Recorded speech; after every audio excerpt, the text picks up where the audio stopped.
Why do we love a good ghost story? What makes the hair on the back of our neck stand on end? We begin in ancient Rome, where the historian Pliny the Younger penned one of the earliest recorded ghost stories in a letter. The setting is a haunted house in Athens, complete with the ghost of an old man rattling chains. Spooky, right? Pliny writes, "In the dead of night, a ghost appeared, an old man, emaciated and filthy, with a long beard and unkept hair. He rattled chains and caused such terror that the inhabitants fled, abandoning the house to the spectre." Staying with the ancient world, Cicero, the famous Roman orator, pondered the existence of spirits. He questioned, do the dead exist anywhere? Or do they perish altogether? Cicero's musings reflect humanity's enduring fascination with what lies beyond the grave. No tour of ghost stories would be complete without a stop in Elizabethan England. Enter Shakespeare's Hamlet, where the ghost of King Hamlet roams Elsinore, seeking revenge. The famous line, "Something is rotten in the state of Denmark," sets the stage for a tale of spectral vengeance and moral corruption. The ghost's chilling words, "I am thy father's spirit," resonate as a reminder of the potent power of unresolved grievances. The appearance leads Hamlet to conclude, "There are more things in heaven and earth, Horatio, than are dreamt of in your philosophy." Joseph Addison, a prominent 18th century English essayist and co-founder of The Spectator, explored superstition and the irrational fear of ghosts. Despite advocating for Enlightenment ideals of reason and skepticism, he admitted, "I do not believe in ghosts, but I am afraid of them." In the early 19th century, the Bell family of Adams, Tennessee, was tormented by a malevolent spirit known as the Bell Witch.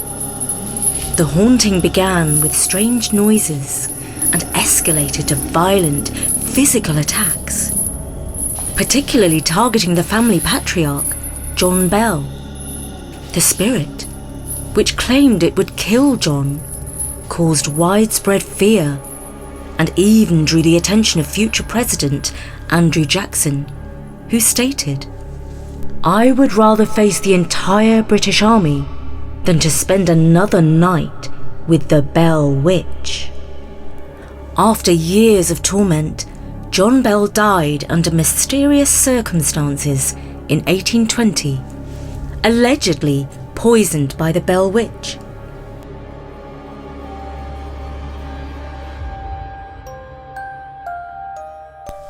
Oscar Wilde's witty and satirical ghost story, The Canterville Ghost, presents a humorous clash between American pragmatism and British tradition. The tale revolves around the Otis family, who move into the ancient English country house, Canterville Chase, undeterred by warnings of the resident ghost, Sir Simon. The modern, no-nonsense American family refuses to be frightened by the ghost's antics. Instead, they treat the spectral presence with practical solutions, such as offering lubricants for his chains and stain remover for the bloodstains. Wilde highlights both the American penchant for materialism and the British obsession with their haunted past. Victorian women writers used ghost stories as a powerful medium to explore and critique the social norms and restrictions of their time. The writer Vanessa D. Dickerson captures why the Victorians were particularly enamoured with ghost stories. The Victorian period was one of rapid change, uncertainty and anxiety, and the ghost story became a means by which people could explore their fears, confront the unknown, and seek some form of understanding or reassurance. While we are in the Victorian era, Charles Dickens' A Christmas Carol is one of the most enduring ghost stories ever written, blending the supernatural with powerful moral lessons. The novella tells the story of Ebenezer Scrooge, a miserly old man who is visited by the ghost of his former business partner, Jacob Marley, and the spirits of Christmas past, present, and yet to come. These spectral visitations force Scrooge to confront the impact of his greed and selfishness on those around him.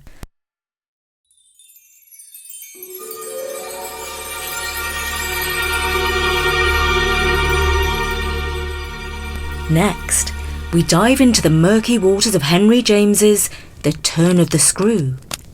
James tells us, "The story had held us, round the fire, sufficiently breathless, but except the obvious remark that it was gruesome, as on Christmas Eve in an old house, a strange tale should essentially be." This Gothic masterpiece tells the tale of a governess who encounters malevolent spirits in a remote manor. The ambiguity of the ghost's existence leaves readers questioning the nature of reality itself. Is it madness? Or are there truly spirits at play? James masterfully blurs the lines, making The Turn of the Screw a cornerstone of psychological horror. Carl Jung, the renowned Swiss psychiatrist, saw ghosts as manifestations of the collective unconscious, tapping into universal archetypes and shared human experiences. Jung famously said, "One does not become enlightened by imagining figures of light, but by making the darkness conscious."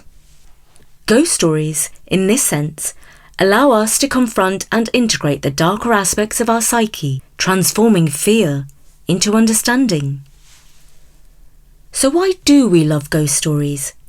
The thrill of fear, the adrenaline rush, and the cathartic release of facing our deepest anxiety all play a part. Stephen King, the master of horror, once said, "We make up horrors to help us cope with the real ones." Ghost stories offer a safe space to explore our darkest fears, to confront the unknown, and ultimately to find comfort in the shared experience of storytelling. In the words of Emily Dickinson, "One need not be a chamber to be haunted. One need not be a house.